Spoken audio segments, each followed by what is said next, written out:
It's football and other F words. My name is Zach Lyons. You can follow me on Twitter at FWordsPod. He's Mike Herndon. You can follow me on Twitter at Mike Herndon NFL. The title of the episode, as you probably already know because you clicked play on it, is Disasterpiece Theater, and that should tell you everything that we're going to be talking about with this Tennessee Titans team that is the weirdest season I can remember, and by far the season that basically after the Eagles game has just falling off the rails. What has not fallen off the rails, though, is the great food, great experience, and great drinks you can get at Jasper's in Nashville. They're elevating the sports bar game. You have to go in there. They're the next evolution of sports bar. TVs everywhere. The Orange Bowl is coming up. They are a Clemson alumni watch party location. So if you're a UT fan, you should be going in there and getting wasted as you watch the worst uniform matchup ever decided at the Orange Bowl. It's orange on orange. Give me a fucking break. Blow my eyes out with a fucking gun because I do not want to watch that game, but I'm going to have to because it's going to be an exciting game. Mike Herndon, you can follow all of his stuff on paulkarski.com. Mike, it's Tuesday when we record. Sometimes you know what you're writing about. What are you writing about? I am writing about some Malik Willis stuff. So okay. Well, that'll be good because we'll get into a little Malik Willis talk, of course, talk of the town, and everything is the Malik Willis and the future of this franchise, which I think is like pump the brakes a little bit. You can read all of my work over at BroadwaySportsMedia.com. Go get an insider pass today. And, of course, on Thursday. Will y'all do it on Thursday with the game, the Mike Herndon show, or will y'all do it on Friday? We actually haven't talked about that yet. We good planning here. Yeah, last time we did it on Thursday and released it like Thursday afternoon so that it would be out for listening right before the game, which I assume is what we will do again. Well, listen, you'll know when it's out. If you have an insider pass, so get a Broadway insider pass at BroadwaySportsMedia.com. Mike, I don't know where you really want to start, but a lot of my opinions you can find in an article about Malik Willis on BroadwaySportsMedia.com titled 48 Hours Later, Has Malik Willis Actually Improved? I've also talked about it on the football show. Go rate, review, and subscribe over wherever you get your podcasts. Should be out shortly. Well, definitely will be out by the time you listen to this. I thought in an initial watch, the initial eye test, I thought that he showed improvement.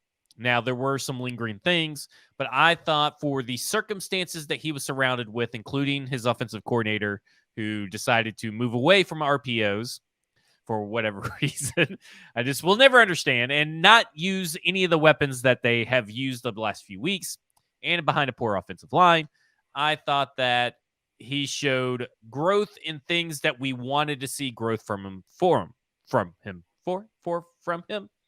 That didn't sound right. But anyway, the things that we wanted to see some growth from, we saw some growth. And I thought some of the things that he did well in the other way, like getting out of the pocket, maybe he bailed too soon on a lot of pockets, but getting out of the pocket, making plays with his legs, he struggled with here. He's tend to stay in the pocket a little bit long. And I think he held the ball too long as well. That still seems to be a little bit of an issue. He had the highest sack time to sack rate in the pocket with 4.61 seconds per sack. And a lot of those are coverage sacks. So you got to kind of bail when you don't have what you see. I feel like he did better. Everybody else says he sucks. And obviously he's not great, but he's also a third-round rookie. So I ask you, Mike, and don't give too much away because people need to go to paulkarski.com, subscribe, and read this article that you're going to write. Do you think he improved on things that you wanted him to improve upon? That's the one I'm looking for. Because you saw the all 22, so I'm just going my initial reaction and my initial eye test. So it was a mixed bag for me because there were some things, like there were some plays where he looked pretty decisive, like, you know, where he hits his back foot, the ball comes out and it looks like you want it to. So that's good. Which, you know, there was almost none of that in the first Texans game. And there was very little of it in the Kansas City game. So, yeah, I guess maybe a little bit better there. But there was other stuff. I mean, there's still he still struggles a lot to cut the ball loose on time. He is late to almost everything. Even the completions, a lot of times he was late. So I think it's still like there's a timing element missing here. There was almost no attacking down the field whatsoever, and I don't know if that's totally game plan related or him just not taking shots that were there. Because there was a couple plays, and I can think of a few like off the top of my head, where like they had a cover 2 beater called. The Texans ran cover 2. The deep corner, like the 7 route, was open, and he just didn't throw it. So there's definitely some stuff in there where he just looks like he's struggling to process what he's seeing. And I think there's still a lot of it that's coming at him awfully fast, but you would like to see that start to get a lot better and a lot crisper. And I did think he created a lot of his own pressure. Like on second watch, I thought the offensive line actually was okay in pass protection for the most part. There was a couple notable exceptions to that, like two or three plays. But for the most part, he had time to at least get through a read or two before he was covered up with defenders. So I thought sometimes he created his own pressure, and some of those coverage sacks, frankly, weren't coverage sacks. They were just indecisive sacks where he had guys open, or at least NFL open, and he just squeezed the ball for whatever reason. And some of it, there was a slant to Treylon Burks. It probably wouldn't have picked up the first down anyways. But it was one of those where like he has to trust his receiver is going to win, and he should be throwing it on time. I think at the beginning of the game, right? It was towards the beginning of the game, and he should be throwing it on time. And if he had, it would have been a completion. And who knows? Maybe Burks gets close enough that they go for it on fourth down or whatever. I think it was 3rd and 13. But he wants to see him win before he throws it, and that's just not how the NFL works. So there's still a long, long, long way to go with some of the processing stuff and just the decision making. Like the physical talent, I think you see it. I will say, like, I don't know that his running isn't as dynamic as what maybe I thought it would be. Now he is a good runner. Don't get me wrong. He's a like good more runner. Jalen Hurts than he is like Justin Fields or Michael Vick. Yeah, exactly. He's definitely more Jalen Hurts than like Lamar Jackson or Fields for sure. Like I feel like Fields and Jackson have another gear that they can get to from a speed standpoint that Willis doesn't. And he doesn't necessarily pull away from defenders very often. So I don't know. I'm a little discouraged overall with Willis and just how he looks, because I feel like he's just got so far to go. I mean, but I know isn't the that offensive line was expected? Like, bad, why did we expect this to be? Why were the expectations for a 3rd round raw rookie that's coming from Liberty coming into an offense that's really not an offense that's particularly made for his skill set? Did we expect, as fans, as analysts, for him to be anything other than what he's been so far? I mean, I don't know that anyone expected him to be great. Well, that's what it seems like. It seems like people had this expectation that he was going to be better than what he's shown and better. I think people expected a big leap from what you saw in preseason to what you see in the regular season, when really we shouldn't have expected that. And I include myself in there.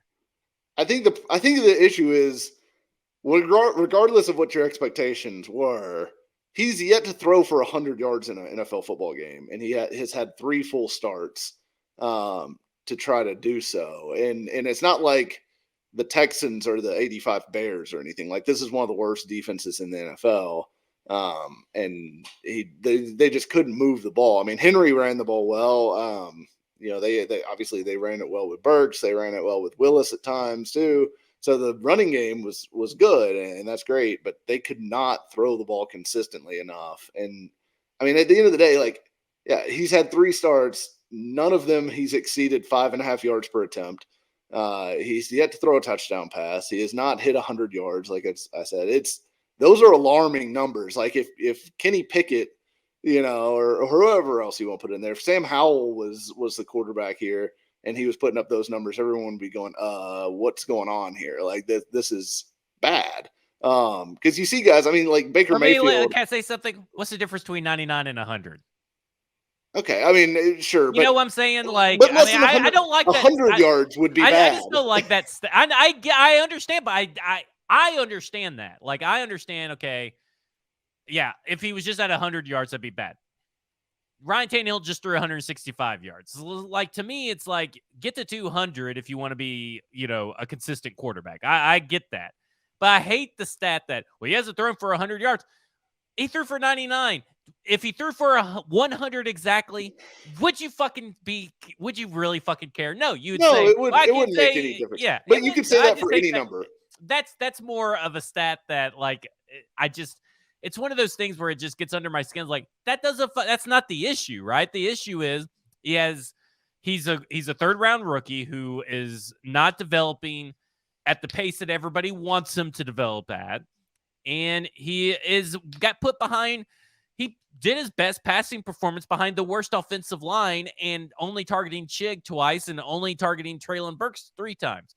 Now, whether that's on him or the play calling, I just feel like this team is not set up properly for a passer like Malik Willis to succeed right now. Because I think if you put Josh Dobbs in that same situation, we're probably talking about a similar stat line. Like, I don't think this is an offense that, unless they start dedicating more to an RPO style offense for Malik Willis in the next 2 weeks, I just don't think this offense is really made for him.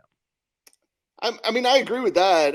He's not in an offense that particularly suits his skill set, and that's certainly a part of this. But I mean, you look around the league, and like, I mean, it's not like a high bar. Like, we're talking about like Sam Ehlinger and Skylar Thompson and Trace McSorley and John Walford and guys like this. They're all putting up much better numbers than Willis has. And at some point, like, yeah, stats are just stats, and there's a lot of other factors. The Titans have horrible receivers, a bad offensive line, all that stuff. But at some point, you need to produce. It's like, you need to put up some numbers, because otherwise, the eye test is great, but you've got to be able to produce. Like, it is a production league at the end of the day. And so you'd be okay as long. So, like, I guess my thing is, so as long as he gets to 217, no touchdowns, 1 interception, but it's 4.82 yards per attempt, you're okay? Like, no, that would still suck. But I mean, it is McSorley, by the way. You just brought him up. I just 45 passes. But like Trace McSorley on the season, his yards per attempt are higher than Malik Willis's by a significant amount. But it's also a different offense. Like, this offense doesn't call long plays for whatever reason. Like, Racey McMath didn't even find the field. Don't you think that's odd that Racey McMath, a burner, did not find the field at all? Not really, because they were playing Treylon Burks, who has that vertical ability, and like, if they were throwing deep, I would want them to throw it to Burks. Yeah, but couldn't like one of them help the other in terms of spacing out routes, or maybe taking a man with them downfield out of the box? Or I just feel like they weren't able to, unless it was an RPO, which almost all the RPOs were working. Unless it was an RPO, they were like, just running the same old plays that they've ran all year that have been unsuccessful almost all entirely the same year. I mean, no matter the quarterback. I know it sounds like I'm making excuse for Malik. I understand Malik has a long way to go, and he's not. I don't consider him to be the answer for the Titans franchise in the near future. I think there'll be another year of Tannehill, but I just feel like they're not helping him.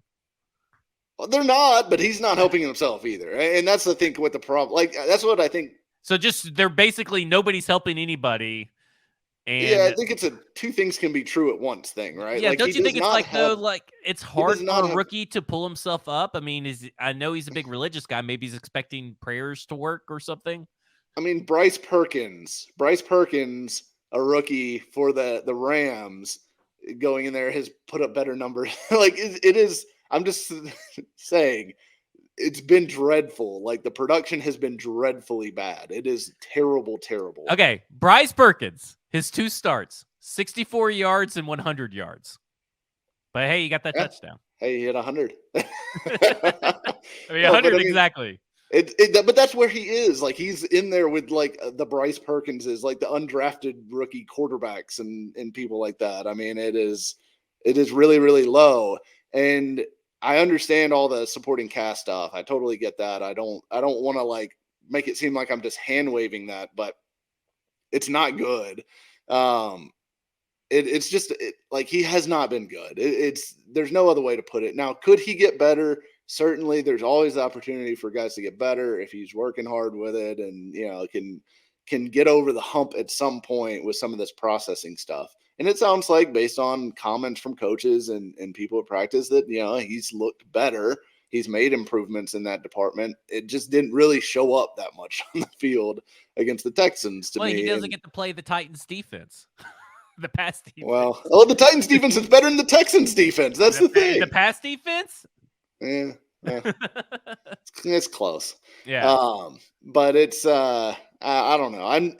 I'm pretty discouraged by Willis right now. I feel like if they did decide to go, and I don't think they will, but if they did decide to give him 2023 as like a sink or swim year, I think he would sink. I think they would be like 3-14, and I think they would be drafting, Drake May or Caleb Williams first overall in 2024, which may be an okay outcome. I don't know, but it just depends on how much sanity you have left and willingness to watch this team suffer through that next year.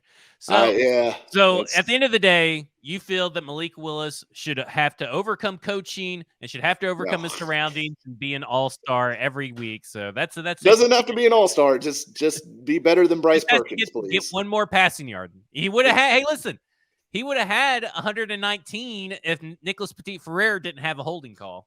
Well, that's true. Yeah, that's true. So speaking of rookies who suck right now. Yeah. So I want to get into, before we get into, let's get into Vrabel's comments about these players sucking and not showing up. I believe the day that this comes out, also Hot Read podcast is coming out. And apparently, I don't know whether Easton has an inside source or whether he heard it in the press box, but apparently he knows at least one of the players that Mike Vrabel was talking about when he said there's a lot of guys that are just coming in from 8 to 4 and expecting their God-given talent to carry them over the hump. And I talked about this with Braden Gall on a football show, which you can go out and hear now, of course. And I gave him a couple list of players. And I'm gonna read them off, and you say yes or no to whether they're an 8 to 4 guy in your opinion, or you think that they're an 8 to 4 guy. Zach Cunningham. Yeah, 8 to 4. Yeah, I do too. Bud Dupree. I don't honestly know on him. I'll say yes though. Okay. Rashad Weaver. I'm gonna say no. I don't think. Oh, interesting, because a guy that can't even make it to his rehab and medical checks when he lives 2 minutes away would seem like an 8 to 4 guy to me. That is true. That's true. I forgot about. Unless he got his butt reamed out and now he's good to go. Yeah. I'm gonna throw this one. I find interesting, and the reason I say that he's possibly an 8 to 4 guy is because, and these next two names are because they keep making the same mistakes over and over. Roger McCreary and Nicholas Petit-Frere. Now, let me, before you jump in, they can practice hard when they're at practice, and I believe that they are, but they're not putting in any extra effort.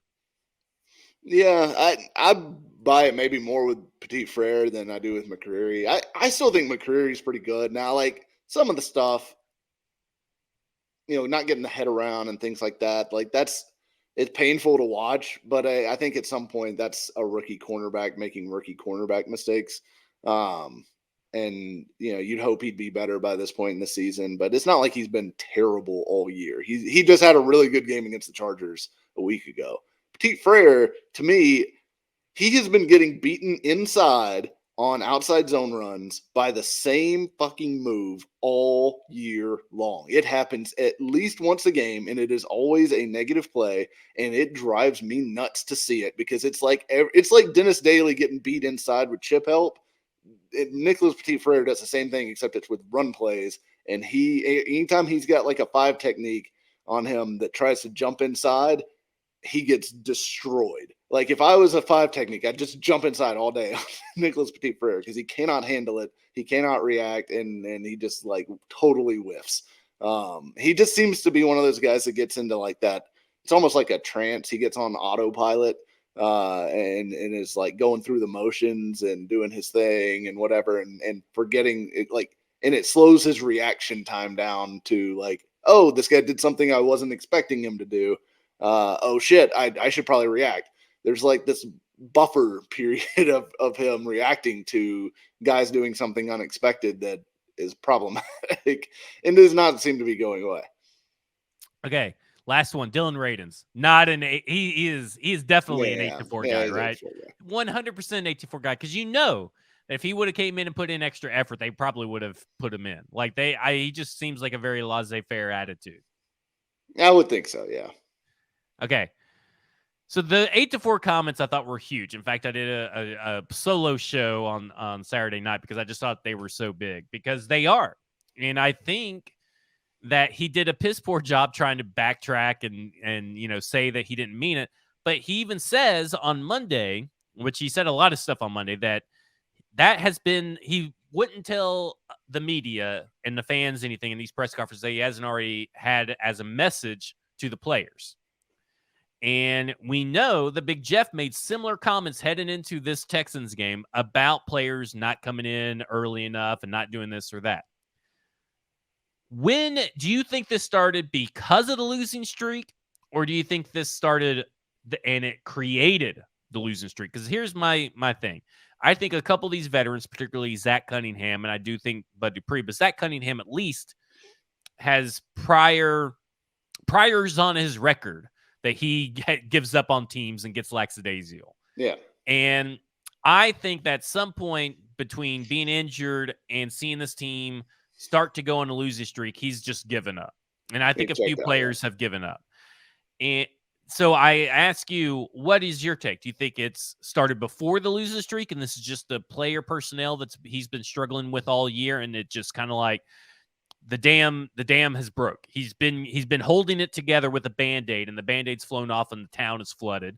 Or do you think the town's flooded and people are just committing suicide and drowning because they don't care anymore?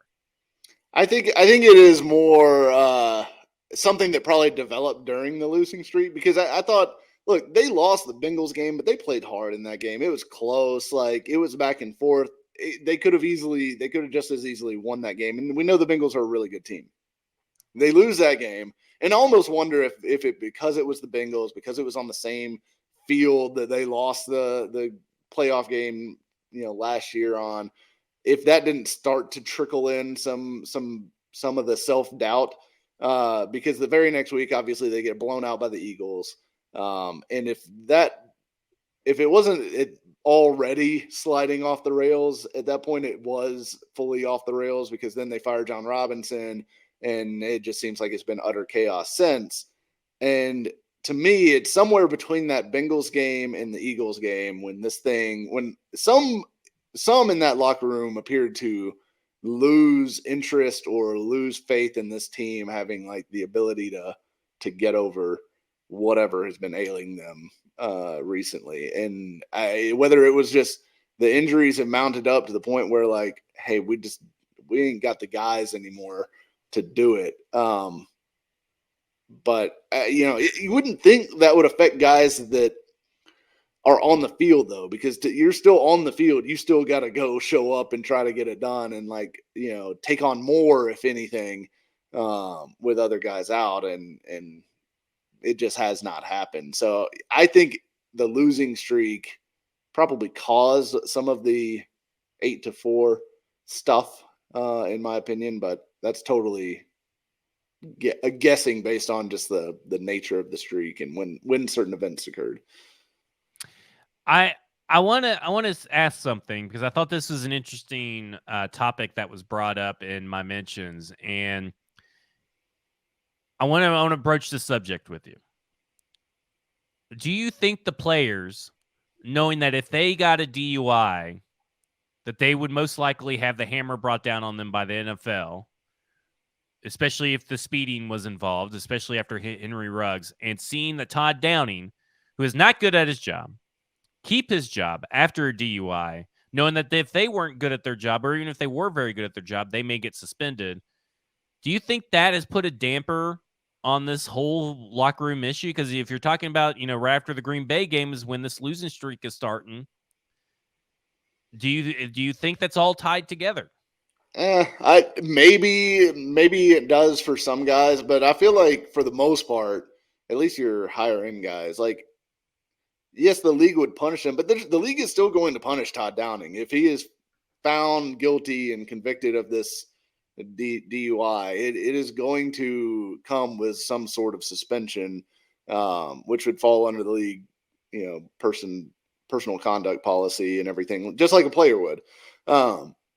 So I do think he's ultimately going to be treated the same. Now, like, would a player have been suspended immediately had that happened? I don't think so, because I'm pretty sure that we've seen players have incidents like this before, and then the suspension just comes later, like after the case has been adjudicated or the NFL's investigation is concluded or whatever. You don't think the Henry Ruggs thing, maybe they crack down on players doing it a little bit more, especially if they're caught speeding? Because, I mean, he was going 100 miles an hour, supposedly, even though that's, not when he was pulled over.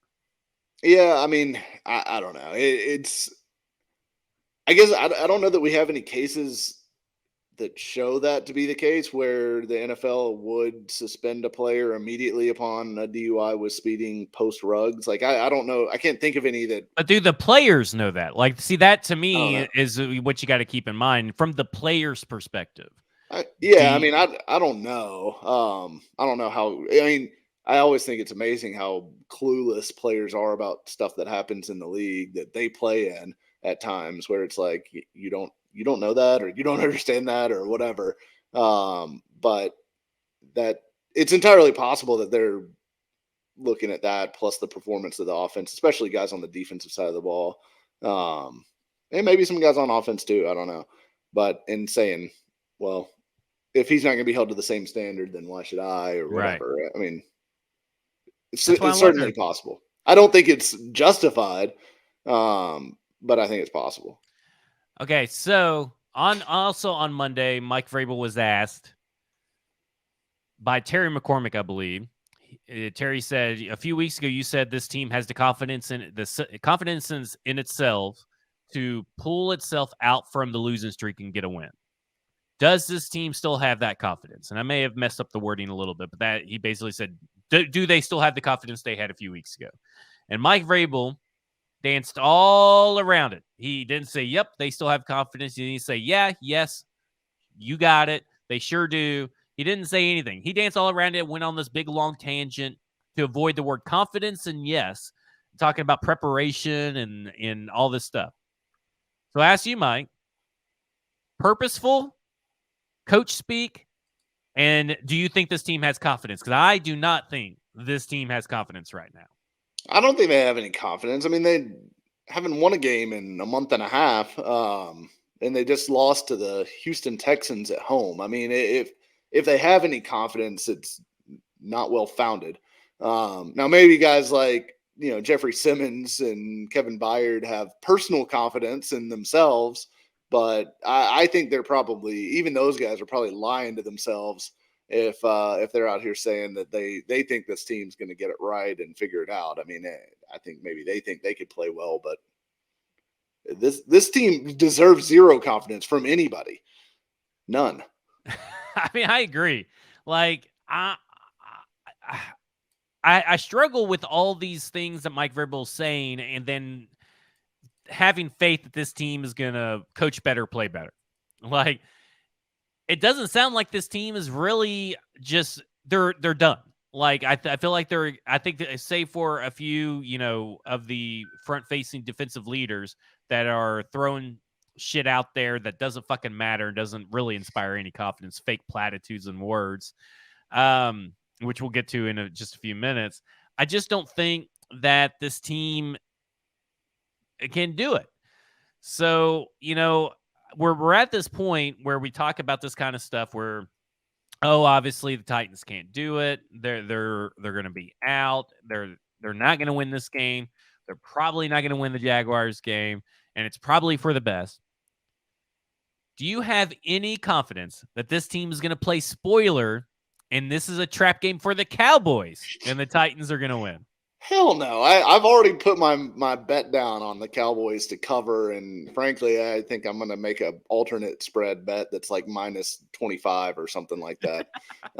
This is going to be a blowout. There's zero chance the Titans are hanging in this game. The Cowboys still have stuff to play for. I mean, they could theoretically still win their division, even if it's highly unlikely. But who knows with Jalen Hurts out? Maybe the Eagles slip up a couple times here at the end, but they're still going to be playing hard. They're still going to be playing their guys, and the Titans have zero motivation to win this game because it doesn't matter one single bit. In fact, it's better for the franchise if they lose this game because at least they have the fallback of a potential top 10 pick if they lose this game and end up losing to the Jaguars. They're also super injured still. I mean, we're still going to be talking about an offensive line now that won't have Nicholas Petit-Frere, and for all the trash I talked about him just a minute ago, guess what? LaRaven Clark sucks, as we all suspected. And yes, Dennis Daly sucks too, but LaRaven Clark definitely sucks. So you're going to see Dennis Daly and LaRaven Clark out there, and as well as some other amalgamation of the crappy practice squad level interior offensive linemen that these guys have left. And by the way, the other team has Micah Parsons on it and a bunch of other good pass rushers. So who have something to play for. So I think this is going to be a complete murder. I mean, you saw what the Cowboys did to the Colts in that fourth quarter when they scored like 33 points or something like that on them. Nothing would be like I could totally see this being like a 63-7 type of game or something like that. This is going to be a prime time, cover the children's eyes bloodbath by the Cowboys. Children's eyes, cover their eyes. Okay, some positive news. We're recording this on Tuesday. That's not possible. Positive news. Injury report. Danico Autry, limited participation.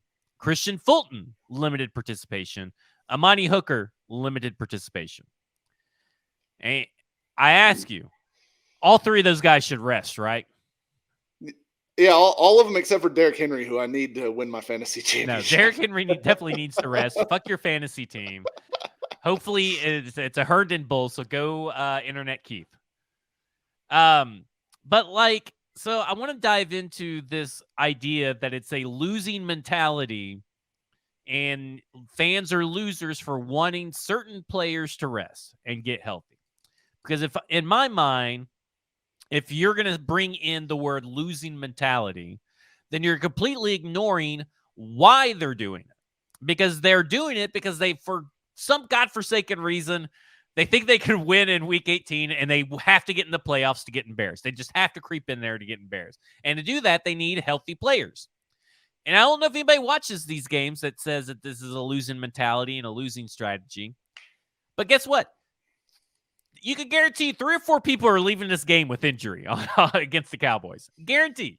At minimum. Yeah. So shouldn't you want Amani Hooker outside of your fantasy football season? Amani Hooker, Derrick Henry, Zach Cunningham, especially Zach Cunningham, Bud Dupree, Danico Autry, Jeffrey Simmons, and NPF, and Christian Fulton, and to all rest. Yes. Is there anybody there that you don't want to rest? No, they should all rest. You should rest as long as you have enough players to field a team without guys. Like, you should rest as many guys as possible. Anybody who's banged up, which, by the way, is almost everyone, not just for the Titans, but like in general. I mean, like almost everybody is nursing something at this point in an NFL season. That's just the reality of the league. Vrabel's whole pet saying of the injury rate in this league is 100%. That is true. Everyone that is important should be rested as much as possible. Because the Jaguars are probably going to do and rest a lot of their players. And they should. They should be nothing matters except for week 18 at this point. And frankly, you have a better chance of beating the Jaguars, I think, than you do of beating the Cowboys. So, why try to rush Christian Fulton back out with a soft tissue injury, a groin injury that soft tissue injuries can easily be aggravated when trying to return. Why rush him out there just to have him, play some snaps in a game that does not matter if you win it, and you're not going to win it either way. Like, he is not going to win this game. Fans are going to this game. They have to. cares? They need to see all the stars so they can see them for a couple plays and see them get stretched out of the off the field. Yeah, if the value of your ticket is based upon Christian Fulton, watching Christian Fulton get just reamed out by CD Lamb, then I guess that's your prerogative. But no, the Titans should not treat this game as important. They haven't treated any of the other home games as important this year. I mean, they've been terrible at home when they've been trying. So who cares? It's going to be the same product you've seen all year, anyways. It's a team that sucks. So Merry Christmas. My favorite one though is when you're saying this and you're telling people that they've already, first off, Vrabel already said Sunday immediately after the game, and which was Saturday's presser after the game was the most vulnerable that I've ever seen Mike Vrabel, because he said stuff that he's never said before. I mean, as this 8 a.m. to 4 p.m. thing, but he also said that he's looking ahead at a game. They finally got it, Mike. They've asked that question every fucking press conference. They try to skip ahead, and they're always met with, we're focused on this week. We're not worried about next week. We're focused on the opponent coming up. And now he said, yeah, we know where we're at with the Jaguars. Yeah, we're going to rest players. And now people are surprised that he's actually going to rest players. And now they want it to go a step further. Well, if you're resting all your players, you need to rest Malik. No, Malik needs the experience. Oh no, Malik needs to play all the snaps if he's gonna be the quarterback in Week 18. If he's the guy that they want to play Week 18, assuming Tannehill isn't ready, then yeah, he needs as much work as he can get, because what we saw against Houston is not going to be good enough to beat Jacksonville. So right, like you have to. There's just no common sense or nuance with this fan base. I know I shouldn't be surprised, but it gets worse and worse and worse. And that brings me to not Malik Willis's comments on Tuesday, because I didn't find anything really truly bad with those comments, but the comments he made on Sunday after the game. Now, let me say this. And I've said this numerous times on this podcast, there are different styles of leadership. There are different styles of expressing yourself. And my preference is not the Malik Willis I saw on the post-game presser on Saturday. It's a Malik Willis I've seen every other time, but this was a different Malik Willis, or side of Malik Willis, than what we've seen. We've seen a confident, owns up to the mistakes, is always going to strive to be better Malik Willis, which I love. But on Saturday, he had these weird comments like, I'm about to sneeze, so hold on.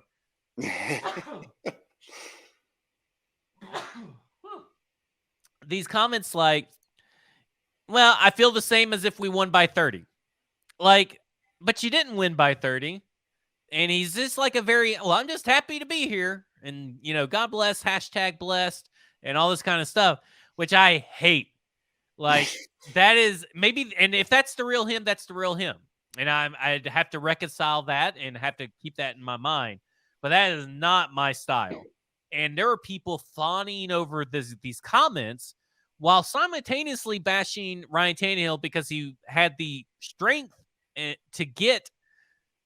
ask for help, which a good leader does, ask for help. And people said that he's a piss poor leader because now he should have basically just struggled with mental health and worked on it on his own and not asked for help from a licensed therapist, which is just wild. This is wild stuff. And it went a step further about Malik's performance on Sunday, where people said, gosh, I just tear up a little bit because every time I watch Malik Willis play, it's just like watching Steve McNair. Well, oh my God. With these tweets are fucking ridiculous. So what are your thoughts on those comments? And it's not necessarily to bash Malik Willis, because if different strokes for different folks, right? But from a standpoint of your players in a locker room, I feel like some players will be okay with it, but I feel like there's going to be a lot of players, especially in a climate like it is right now in that locker room. The tensions are high. I'm sure there's a lot of players that rubbed the wrong way. Yeah, I totally agree. And look, I mean, I kind of like what you said. Malik Willis's outlook on life seems to be very healthy and positive And I'm very happy for him personally that that's the case. And it's probably a great way to be for everybody. That's true. However, I think when you think about an NFL football team and you think about all the like leaders, the best leaders in the league that we've seen come through, and the guys that people rally behind and things like that, can you remember a single one that would not have been pissed off at losing to the worst team in the NFL at home? Like, I can't remember one. I mean, hell, even Marcus Mariota, who's like the nicest quarterback in the history of the world, according to most people. Well, probably not anymore. I mean, it seems like Malik Willis is going to take that mantle. Yeah, it seems like he might be right there. But even Mariota had the press conference where he said he was pissed off and then had to apologize to his mom on the next press conference. So, like, even Mariota would get pissed off and kind of let it show a little bit. So, to me, if I'm in that locker room, I'm probably not crazy about my quarterback, who is a part of why we lost to the worst team in the league, coming out and being like, oh, well, we lost. Not really a big deal to me. I mean, I'm going to be happy either way. I'm happy to be here about that because, my livelihood's on the line. My family's on the line. Like, this is the way players look at this because it's true. They only get so many years to play this game. And if it is wasted on, somebody who just doesn't care or, if it's wasted on a team that sucks or whatever, that is a year that they can't get back. And it's a year that they put their bodies through hell to get done too. So to me, if I'm a player in that locker room, I'm like, hell no, I want you to be pissed off like I am that we just lost to a terrible football team at home. And I'm embarrassed by the product that we're putting on the field right now. And to me, it would not sit well. And I don't know how it sits with the Titans locker room because I'm not talking to those guys about it, that kind of thing. So I don't know how it's gone over with them, but I don't love it because can you imagine Tom Brady, who, look, we can't hold everyone to the Tom Brady standard because that is pretty much an unmeetable mark at this point. However, can you imagine Tom Brady being like, oh yeah, we lost. Not really a big deal because I'm just really happy to be here. Happy that, I woke up this morning. So, that's no, like, and think about like Michael Jordan and like all these other guys, like the competitive sickness. Like this is something that Rod Babers talks about a lot on a Texas podcast. Let me say this: Kobe Bryant you wouldn't be caught dead saying that. Exactly. So, like, in a lot of the top competitors, they have it is like a sickness. Like they are ill people, and like we shouldn't necessarily root for that for them from a personal standpoint. And look, if Malik Willis can somehow be great and be the world's nicest guy and most well-adjusted human, more power to him. Like I would be extremely impressed. But most of these guys, though, part of the reason that they're driven the way that they are, and part of the reason they work maniacally day in and day out, and like like Tom Brady ruins his family over football and everything like that, is because of like this is the way that they are. This is the way that they are hardwired, and Malik Willis does not seem to be wired that way whatsoever. And it makes me wonder what like his ceiling can be to some degree. And I know that's weird to say, but it's true. I mean, like I can't think of a single really high level competitor that has the outlook on life that he does. And like I said, it's not that I don't appreciate that outlook. I just don't know if it can work in a ultra competitive sports environment. At least not on a high level. So we'll see, but it would rub me the wrong way. I'll just put it that way. And I'll say this: I think he should get a little bit of grace for those comments, and the being that he is young, right? And maybe he doesn't know all the right things to say or anything, and he does have such a religious aspect to his background. And I will say this: on Tuesday, when he was getting interviewed in front of the lockers, he said a lot of great things that reminded me of why I really loved when he was having pressers in the preseason and in the offseason.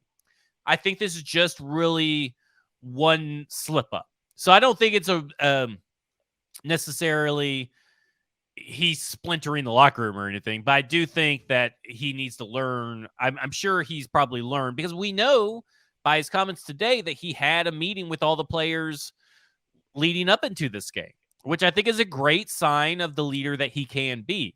but he does need to get a little bit of that anger to him. It's okay to be angry.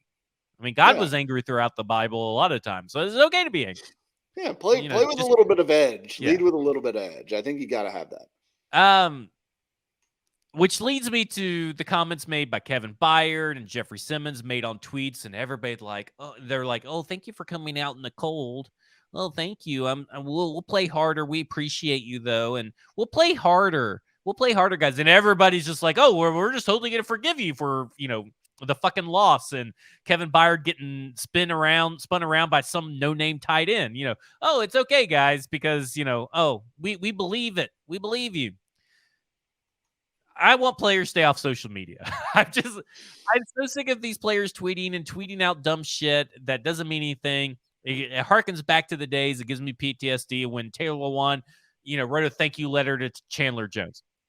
Look, you want to reward fans and give fans something to be excited about? Win a fucking game.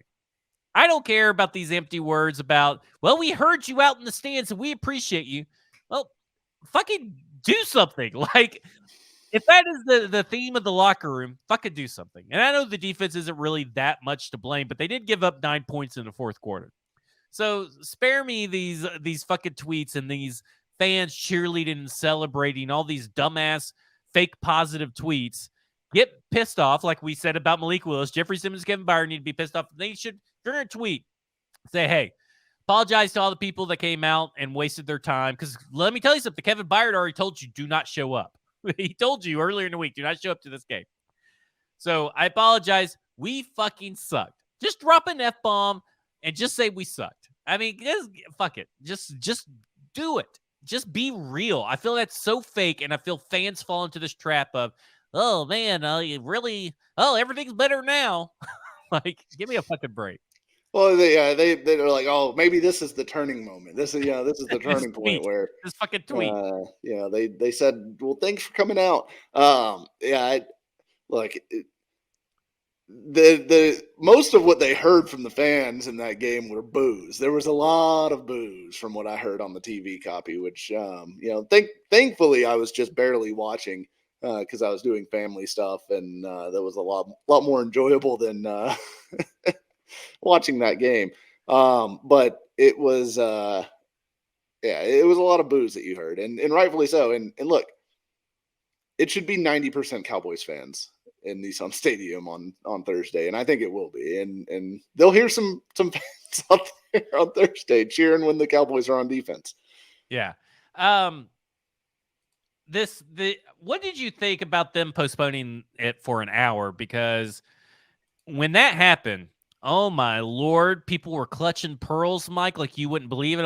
I know you said you were spending Christmas Eve with the in-laws. But oh my gosh. And the people in the press box were my favorite ones because they're sending these tweets out. Can't believe the Titans would postpone this game and blah, blah, blah, blah, blah. And they should be thinking of the fans that are out in the cold right now. While they're up in the press box, probably not, adhering to the 68-degree mandate by the TVA, by the way. Probably I bet that press box was at like 72 or 73. But they're in the press box. Like, the fucking just faux outrage on behalf of the fans. Let me tell you something. The same thing that we said on Wednesday on the show. If you're dumb enough to go out there to root for this team that was going to be in a shitty, boring game, and guess what you got? A shitty, boring game. And you get mad for over an hour when you could go to the pro shop. If you're on the club level, you could stay inside. If you're out in the still tailgating, you can stay in your cars or drink more beer, warm up. If you haven't made it over the bridge yet, you can go back over to Broadway and go use up some of that energy that they fucking wasted all the previous night. I just think this stuff is so fucking stupid. And of course, I had to get political because, Mayor John Cooper made a statement, but it was technically the NFL and the Titans' decision to do this, to try to get stuff situated because of the power outages of people that were literally across the street that have been without power for 11 hours. Give me a fucking break about worrying about people who chose to go to a Titans game. Yeah, I mean, look, if you chose to go to a Titans game, you chose to commit to being outside for a while in that weather. So, whether it's 3.5 hours or 4.5 hours, I'm not sure it makes a huge difference. at the end of the day. And I get it's inconvenient. It's also inconvenient not having power in your fucking house. So, yeah, I think taking care of the grandparents and children that were stuck with houses that didn't have power or heat, and we're having to cuddle under blankets and stuff like that, or do whatever to keep warm. This is probably a priority over the people who chose to go to the entertainment venue for the afternoon or whatever. So yeah, I think it's kind of ridiculous. Look, and I'm not sure, I'm not a I'm not an electrical engineer, so I don't know how much the Titans delaying that game by an hour really helped from an electrical standpoint. But if it helped bring even like a few houses back online or whatever, it's probably worth it, because that was a dangerous situation a lot of people were facing in their homes. Again, who were just trying to stay warm in their homes, not go to a football game. Yeah. So, okay, Mike, Christmas Eve, you get home. I think some time had passed. It was a little late at night, and we're all in the group chat. And you are in the most dark place I've ever seen you be. This is worse than for listeners who have listened since at least 2021 when the Titans lost to the Jets. I mean, I'm sitting here, was having to do damage control between Lebowski and Mike. I'm talking him off a ledge. Lebowski, I think, had a knife, to his throat, and you were tying up a noose.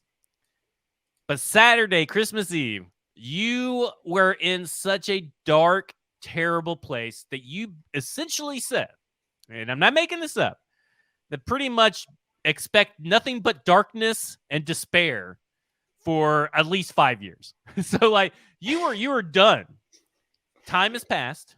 It's now not Saturday anymore. It's now, Wednesday, or when this episode comes out. You're away from family. You've had some time to settle down. I know the holidays are stressful. I know that game was stressful. Are you still in a place where there is no hope and only darkness and the basically hell is set in front of you? I'm not sure I'm in a place where there's no hope, but I am. You were Saturday. I mean, you were in rough shape Saturday. I don't know if you hit the whiskey hard and that got a little depressed on you, but man, you were in terrible, terrible shape. It was the offense is in a terrible shape moving forward, because looking ahead to 2023, because let's just say this season's, whatever the end result is, it's not going anywhere good, right? Like, if they win in Jacksonville, great, they'll get to host a playoff game and probably get smoked by whoever comes in here for that one, and then they'll be done. So this season isn't going anywhere. Looking ahead to next season, like, what on offense are you 100% sure about? Because you don't know who your left tackle is going to be. You don't know who your left guard is going to be. You don't know who your center is going to be, because I think there's a real possibility, if not likelihood at this point, that Ben Jones retires after dealing with multiple concussions this year and being all up there in age anyways. Nate Davis is a free agent. You could bring him back, sure, but that's not a guarantee, because at this point, two have to make that decision. Like, you can't just say, oh no, they're going to bring back Nate Davis, because Nate Davis has to decide he wants to come back too. He could easily just go get paid by someone else in free agency. The Titans have to decide it as well, right? I mean, because a guy can't stay healthy. What good is he? Right. I mean, at this point, I understand what you're getting at, but at this point, I mean, there's a lot of people that I think that we thought were for sure must signs that I'm like, well, if they don't sign them, I'm kind of going to be okay with it and kind of understand it, because they can't stay healthy. Yeah, I mean, that's a major issue, and it's been a major issue for them, obviously, for the last 2 years now. But you don't know who your right guard is going to be. You like right tackle, probably Nicholas Petit-Frere, but he's been so bad. Like, he's been really bad lately, and I was expecting him to get a lot better as the season wore on, and he showed some flashes. Like, don't get me wrong, I'm not totally out on him, but there's a lot of frustrating things with him at this point that he just. I don't know. He's going to be a part of this offensive line in some form or fashion. Like, he's going to probably be the starter at right tackle, but I don't know if he's going to be good. If he's what he is this year, again next year, then that's going to be a really bad situation at right tackle. Obviously, Treylon Burks, you feel pretty good about him, moving forward. Chig Okonkwo, you feel pretty good about him moving forward. I don't know what they're going to do at quarterback, like whether they're going to bring back Tannehill, whether they're going to rip the Band-Aid off, whether they're going to give it to Malik Willis, or whether there's some like door number 3 option there that they want to look at, be through the draft or free agency or whatever. There are so many unknowns, and maybe you spin it as like that's a good thing because this offense was so bad, but I don't know. Like with the resources they have, they're up against it cap wise. They can certainly create some cap room and like get enough money to be able to maneuver and add some free agents, but like they would have to sign like 4 offensive linemen to new deals, unless you're going to go with a rookie, which rookie offensive linemen suck. So like, I don't know. I'm just in a spot where like, I don't know where the hope for 2023 is on offense at this point. Like, sure, you get a new coordinator, and maybe you can bring back, Tannehill and Henry and rebuild the offensive line and hope that all sticks enough to make them good again. But there's so much uncertainty right now and just like not a ton of resources to deal with. So I have a feeling they're not going to be good next year. This is going to be the Jaguars division in 2023 and probably 2024. And we're going to be looking at. You're going 2 years. Wow. Yeah, because I mean, so you believe in all this Jaguars hot streak stuff? I think the Jaguars are pretty good. I think Trevor Lawrence has figured some things out. And I talked about on a football show last week. They're going to get Calvin Ridley next year to add to this group, and they found some things offensively that works. I think they're going to be good for a while. I really do. I mean that is. See, I don't believe it. I don't believe Zay Jones. This is the real Zay Jones, the real Evan Ingram, and the real Christian Kirk. Like, I believe these guys are they're in a hot streak right now. And that's where I'm at with the Jaguars. I think everybody's on a wild hot streak, and I don't think it's sustainable. And I'm not going to believe that Calvin Ridley is going to be any good just because he's been off for a year and all that kind of stuff. Because, I mean, players typically are not that great when they've been off for a full year. I mean, I'm not saying that I think the Jaguars are going to go 14-3 next year, but I think they're going to be the best team in the division, like pretty clearly, barring some like wild moves from either the Titans or Colts or Texans, frankly. I mean, the Titans to me are closer to the Colts and Texans than they are to the Jaguars right now. Yeah. Okay. So all hope is gone. Despair all the way through, and we'll have a ton of time to dissect all the stuff that you got wrong and said wrong today, in the future episodes. So because I want to go ahead and get us out of here, but the Cowboys game, you are saying that you're going to bet Cowboys 23.5. Is that what you said? You think they're going to win by 24 or more? I'll have to look at what the actual alternate lines are, but I think it's going to be like a 30 or 40 point win. Woo! How many points will the Titans score, Mike? Less than 10. Less than 10. Yeah, I could kind of see it. Unless they just go full on RPO, I could probably see less than 10. There's just no way to stop Micah Parsons and this defense. It's just too damn good. It's just too damn good, and the offense that they're going to be fielding is piss poor. And I do not expect Derrick Henry to play. I'd be shocked if he played, because it sounded like today on Tuesday, the press conference that he had in front of the lockers, it was 39 seconds long. The entire press conference was 39 seconds long. I don't think he's going to play, and I think he's pretty pissed that he's not playing. That's I'm sure kind of the read I got on it. He, he's chasing another rushing title. He's got Hall of Fame stuff on the line and things like that, as he's trying to kind of like put the final touches on that resume. And yeah, I'm sure if he is asked to sit down, which I agree, I think he will be. I'm sure he's not going to be happy about it. So 30 to 40 point win for the Cowboys with Mike Herndon over here. And I'll put it this way. I'm going to watch the Texas game, and I will probably have the Titans game on a tablet next to me and check in on it every now and then. Okay, I think I am going to go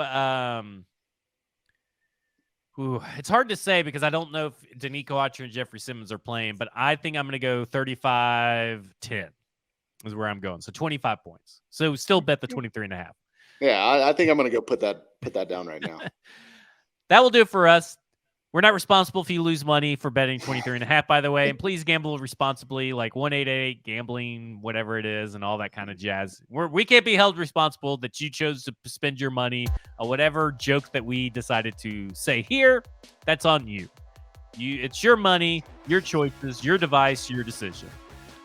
For Mike Herndon, you can follow him on Twitter at Mike Herndon NFL. I'm Zach Lyons. You follow me on Twitter at FWordsPod. This has been Football and Other F Words, brought to you by Jaspers, the next evolution of sports bar. You have just been effed.